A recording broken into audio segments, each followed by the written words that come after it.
घरात उपलब्ध असलेल्या कमीत कमी साहित्यात असा मऊ लुसलुसीत नाश्ता बनवून दाखवणार आहे की कसलीही पूर्वतयारी न करता अवघ्या काही मिनिटात बनवून खाऊ शकता। तर चला मग जास्त वेळ न घालवता सगळ्यात पहिलं जाड किंवा पातळ असेल ते 1 कप पोहे घ्यायचे।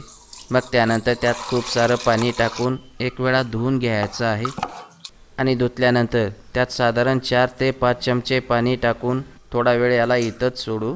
आणि या नाश्त्यासोबत खाण्यासाठी आपल्याला चटणीची गरज आहे, जेणेकरून हा नाश्ता खायला आणखीन जास्त चवदार लागेल। त्यामुळे इथं मी लाल तिखट चटपटी चटणी बनवणार आहे। तर त्यासाठी इथं मी मिक्सरच्या भांड्यात सुरुवातीला 2 चमचे भाजलेले शेंगदाणे व 2 चमचे डाळवा टाकलंय।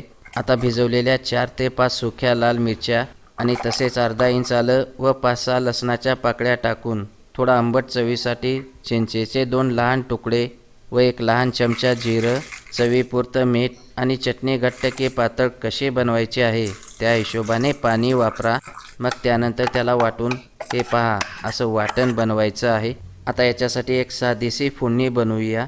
तर त्यासाठी 1 ते 1.5 चमचा तेल गरम करून त्यात अगोदर थोडं जिरं, मोहरी व चिमूटभर हिंग टाकायची आणि त्यानंतर त्यात 5-6 कढीपत्त्याचे पानं टाकून गॅस बंद करू आणि त्यात वाटलेली चटणी डायरेक्ट टाकून घेऊया। तशी ही चटणी कोणत्याही नाश्त्यासोबत खायला चवदार लागते, पण त्याशिवाय चपातीबरोबर देखील फार चटपटीत लागते। त्यामुळे एकदा नक्की बनवून पहा। तर या ठिकाणी आपली चटणी बनवून तयार आहे आणि दुसरीकडे पोह्याने पण पाणी पूर्णपणे शोषून घेतलंय।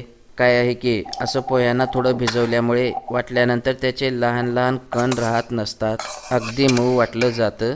त्यामुळे थोडं भिजवूनच पोहे वापरा आणि त्यानंतर त्यासोबत जाड किंवा बारीक असेल तो 1 कप रवा घेऊन अर्धा कप ताजं दही व 1 चमचा तेल मात्र वापरायला विसरू नका, तेलामुळे नाश्ता फार लुसलुसीत बनतो।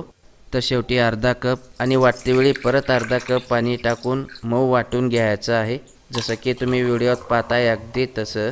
आता आपल्याला यात काही जास्तीचं पाणी टाकायची गरज नाही, फक्त काही भाज्या टाकायच्या आहेत, म्हणजे की बारीक चिरलेली 1 सिमला मिरची व बारीक कापलेला 1 टमाटर आणि बारीक चिरलेली 2 हिरवी मिरची व तसेच बारीक कापलेला 1 कांदा आणि खिसलेलं थोडं गाजर टाकायचं। मग त्यानंतर थोडीशी कोथिंबीर व शेवटी चवीपुरतं मीठ टाकून मिसळून घेऊया। तर या ठिकाणी मी ज्या भाज्या वापरल्या आहे त्या व्यतिरिक्त तुम्ही आवडीनुसार इतर कोणत्या भाज्या वापरायच्या असतील तर ते सुद्धा वापरू शकता। आता यात 2 चिमूट खायचा सोडा टाकून परत थोडंसं मिसळून घेऊ। हे पहा आपल्याला असं मध्यम पातळ मिश्रण हवंय। तसं या मिश्रणापासून तुम्ही वेगवेगळे 2-3 प्रकारचे नाश्ते बनवू शकता, पण मी तुम्हाला थोडं जाड आणि मऊ लुसलुसीत नाश्ता बनवून दाखवणार आहे। त्यामुळे इथं मी लहान पॅनला थोडंसं तेल लावून जवळपास 4 ते 5 लहान पळी त्यात मिश्रण टाकत आहे। तुम्ही तुमच्या पॅनच्या आकारानुसार मिश्रण टाका आणि टाकल्यानंतर त्याला झाकून मंद आचेवर जवळपास 2 ते 3 मिनिट भाजून घ्यायचं आहे। 3 मिनिटानंतर हे पहा हे मस्त फुगलंय। आता याला पलटून घेऊया। पलटतेवेळी थोडं काळजीपूर्वक पलटायचं आहे, कारण की हा फारच मऊ लुसलुसीत बनतो। त्यामुळे थोडं सावकाश पलटून हळूवार दाबत अगदी काही सेकंद भाजून घ्यायचं आहे।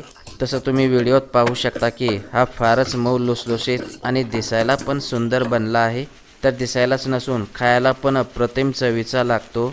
तर या ठिकाणी मी तुम्हाला एक बनवून दाखवलं आहे। याच पद्धतीने तुम्ही हवे तितके बनवून घरात कोणालाही चटणीबरोबर खायला देऊन पहा, फार आवडीने खातील। तर चला मग पुन्हा भेटूया एका नवीन रेसिपी सोबत।